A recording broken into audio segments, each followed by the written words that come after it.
welcome. In this month's on-demand webcast, OJM Group Wealth Advisory Director Bob Peelman defines the term bull market, bear market, and market correction. He also provides a brief history of stock market fluctuations to help you invest wisely by avoiding the past mistakes of other investors. It's important to note that this video is for informational purposes only, and the information may not be suitable for your personal circumstances. Please contact a professional before attempting to execute any of these strategies. If you find this information helpful, we would encourage you to check out one of our books. OJM has written more than a dozen books on a broad scope of financial topics. As a special offer, webinar viewers may download an ebook or order a hard copy for free. We'll discuss how at the end of this webinar. Hello, I'm Bob Peelman. So let's jump right in. One of the things that we hear a lot, some questions that we get from clients that are very common are throughout time, should I be going to cash? Should I get out now and come back in when things start to turn? Should I sell low now and buy back in high? These are all questions that advisors are getting really on an everyday basis, but certainly the market that we've had recently, where we've had this steady rise in the markets, will lend people to say, you know, when's the shoe going to drop? When should we expect a correction? When should I, if I've been in cash, when should I get in? So these are all very much sort of behavioral finance questions that you know, really is at the essence of what we do here at OJM on the investment management side when we're helping clients work through these questions. Oftentimes these questions are sort of a leading indicator to other things, sort of that we need to go back to their original financial plan and understand why these questions are being asked. But certainly we're always very understanding of why these questions come up, and so I want to provide some really nice charts to walk through some of these questions, why we get them. But before we do that, I want to define, when we hear things like bull, bear, and corrections, you know, what do they mean? What is a bull market?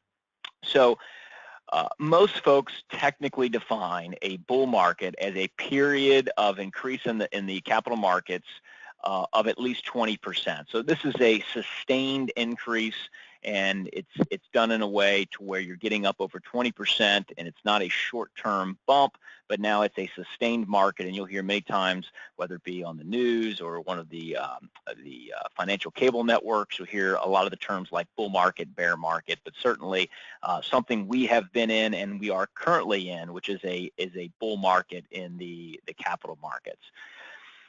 Conversely, bear markets. So there's different figures can vary for many, but it's widely accepted that a downturn of 20% or more in multiple broad indexes, such as, you know, the Dow Jones Industrial Average, the S&P 500, over at least a 2-month period of time is considered an entry into a bear market. So many times it can be beginning as a correction, but as we get into a more sustained downturn of at least 2 months and we get that 20% or more, we've now entered that period of a bear market, and I'm going to show you some data on how long typically bear markets last, how we come out of them typically, so that way when you're building your financial plan as well as your portfolio, you have an idea of sort of what to expect.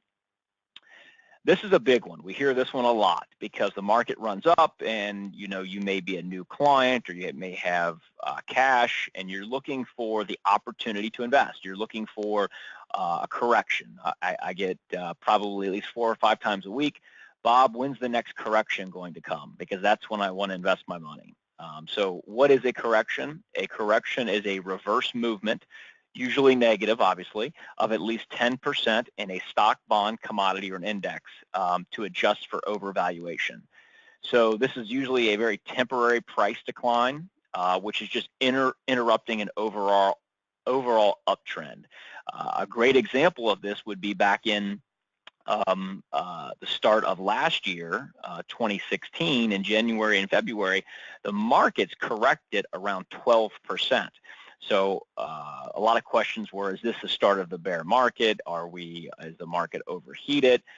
And what it really was, certainly there were some factors in the news and some economic data healthcare, biotech. We had an election, so there was a lot going on. But typically, what will happen is corrections are healthy for the market. It's an opportunity to pause, take a breath, look at valuations of individual companies.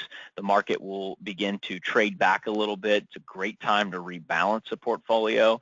So we often say corrections are very healthy. And so sometimes it can be very difficult to distinguish a correction from the entry of a bear market. And that's where you really lead on your advisory team to help you sort of distinguish between the two, because certainly they're very different. Bear with me on this chart. I know it's small print, not the easiest thing to read, but I really like it, and it does tell a story, so I'll kind of walk you through it. But essentially what we're going back to 1926 in the stock market, the S&P 500, is declines from the all-time highs. So what are some characteristics of bull and bear markets? So I've got 10 here listed, and we've got everything from the crash of 29, 1937, the Fed, tightening, which was a bit of a premature policy, post-World War II crash, flash crash of 62, the tech crash of 70, certainly the OPEC oil embargo and what that created for the economy in 1973, Volcker's tightening, which is whip inflation now, which was back in the end of 1980. That the Black Monday, if you will, of 1987 crash, which was really just a function of program trading and a little overheating of the markets. We all remember the tech bubble that came in 2000. We had really insane valuations of some of these tech companies. So it was really that dot-com boom or bust, if we remember. And then most recently, what we experienced in the height of the fall of 07, which is our global financial crisis, which the financial markets malfunctioned at virtually every level. We had most of this was due to leverage and housing and some bets that were made on Wall Street that really multiplied what transpired there from 07 into 09. So I say all this, we look at some of those bear markets and we say to ourselves, wow, we had markets that were down, a bear market down 27% all the way to 86% in the crash of 29, most recently 57%. And so if we average all those up, those 10 sort of big market bear markets, the average bear market return was down 45%, and it lasted about 25 months. And sort of what was the macro environment? If you look over to the chart there in the middle with the blue diamonds, certainly recession, commodity spikes. The Fed was very aggressive, extreme valuations. Most of these events have very similar characteristics. Some check all the boxes. I mean, our most recent, sort of created a recession. We had commodities, flight to safety with commodities, and then the Fed got very aggressive with quantitative easing to help stimulate the economy. So what does it look like, though, coming out of it? We can look at and say, okay, with these big market events, what did we do coming out? And certainly you can see the bull market returns and the length. The average bull market is 156% coming out of these bear markets with a duration of 55 months. So I like this chart because, depending on your individual goals, your time horizon, we build portfolios to help, depending on the length of time you have to come back. Certainly, we're going to be a little bit more aggressive and take on more risk of those bear markets because we have the time based on duration of months to withstand a 25-month on average period of time of down 45%. Certainly, we don't want to be down 45%. But if you were to be very aggressive to capture the upside of that 156% on average for 55 months. Depending on when you're going to retire, depending on if you have a different goal for the money and the time, we would build a portfolio that would fit that timeline. But I wanted to show this chart because I think it's impactful for understanding bull and bear markets. Again, showing something very similar, looking just 1973. So there's been 8 market downturns during this sort of 43-year period of time. The regions shaded in orange will highlight the contraction phase of the stock market cycle, and the green regions show the expansion. So a contraction is defined, as we said, at a time period when the stock market value declined from its peak at 10, and these declines seem to happen at random and last for some varying periods of time on here. So you can see this is more showing that contraction, expansion of the stock markets just in this last 43 years. And again, it just begins to affirm the data that I showed on the previous slide of sort of what we're looking at for the length of these expansions in green and the length of the contractions and how frequent they happen. So clearly you can see we've had a nice run here recently, but certainly not out of the realm of possibility for it to go a little longer. We go back to the end of the 80s and the early 90s, a significant expansion with a very, very short contraction, and really over a period of time from around 1980 all the way till about 2000, just really three small, very short in length contractions.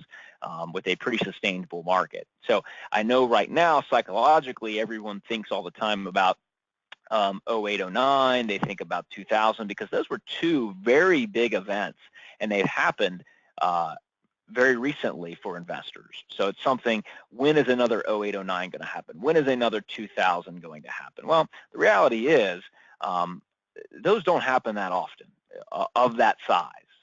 And so it's something we obviously monitor, but it's something to keep in mind when you're looking at your portfolio and your plan.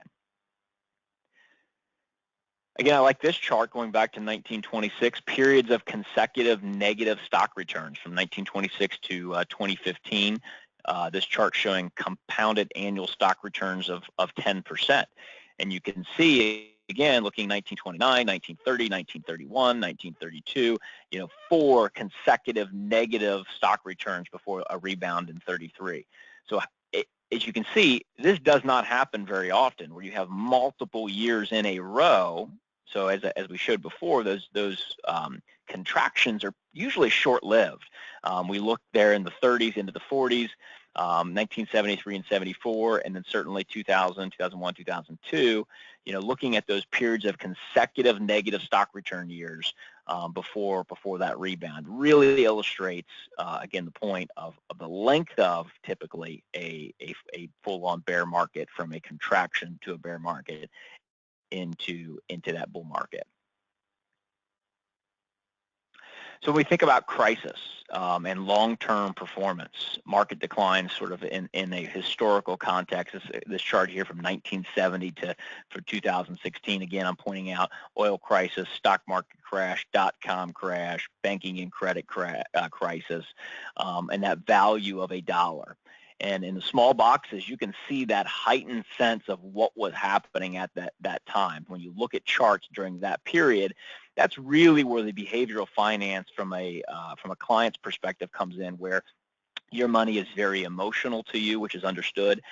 But the help of a professional advisor who's thinking of things more from your plan standpoint and not so much emotionally on any given day, week, month, of what the market's going to be doing at that time. We're going to look at from a historical perspective, but we're also going to look at what we view the outlook looks like for, say, the next 5 years in the market, and build it in a way that is something that you're comfortable with. So again, I like charts like this because it really puts in context what we're looking at for longer periods of time.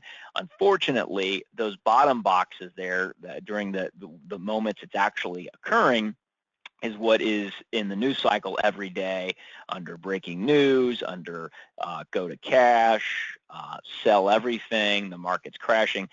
That's what we're fighting against, because what happens is if you do go to cash during those periods of time, it's very, very difficult to ever make back the money you need to retire or whatever goal you might have. If you think about losing a 50% return in your portfolio, you don't need to gain 50% to be back to even. You need to gain 100% to get to where you want to be. So it's very, very important that you're not realizing those losses unless an environment where we're reducing risk, we're changing a goal, a time horizon has changed.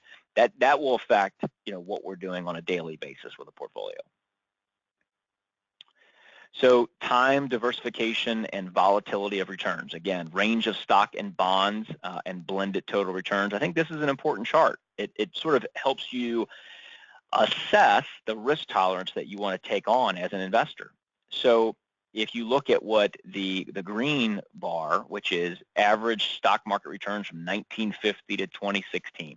So we're saying that the average return of a stock portfolio during that period of time is 11.1%. Well, any given 1 year period of time, a 100% stock portfolio during that period could go up 47% or down 39%. Most investors are not comfortable with that type of volatility, the range of up 47 or down 39. And you can see bond market returns and then a blended portfolio. So many times we look at it and say, okay, well, if we had an all bond portfolio, we'd be down 8 and up 43 if it was blended, 33.15.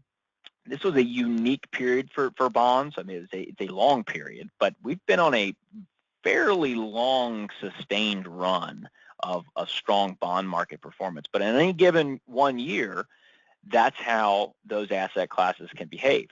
But as you begin to roll out 5 years, 10 years, 20 years, you begin to see the behavior of a portfolio. And so you look and you say, well, on a 20-year rolling period of time, I can obtain a sort of a 17% return, 12% return, 14% return. So we're looking at what's the volatility of those individual equities to get you to those returns. And you can see you can actually significantly reduce your risk and actually capture most of the upside of an individual market, right? So during that 20-year period of time, you've eliminated the negative returns because all of the indices are up, right? During a 20-year rolling time, you're getting, that 7% for the equities, 1 or 5 for fixed income or blended. So the goal is, how do we build a blended portfolio that you're comfortable with, that can get you the volatility that you're looking for, that you're comfortable with, but also help you achieve your goals? And we always start with understanding the comfort level you have with risk and charts like this to get an understanding of what you can take on in the way of volatility, whether your goals 1 year from now, 5, 10, 20. So timeline and tolerance are big. The last slide that I want to dive into on the meat of the presentation is, diversification works. A lot of times, different periods of times, folks will think, you know what, I don't need to be diversified. I want to be in stocks, or I want to be in bonds, or I want to be in cash. And many of you have probably seen this slide, but it's worth noting.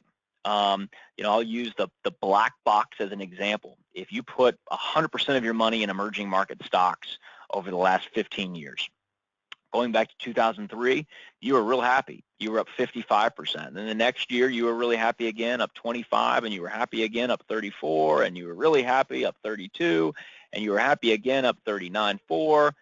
Then the bottom falls out, and you lose half of the money, down 53%.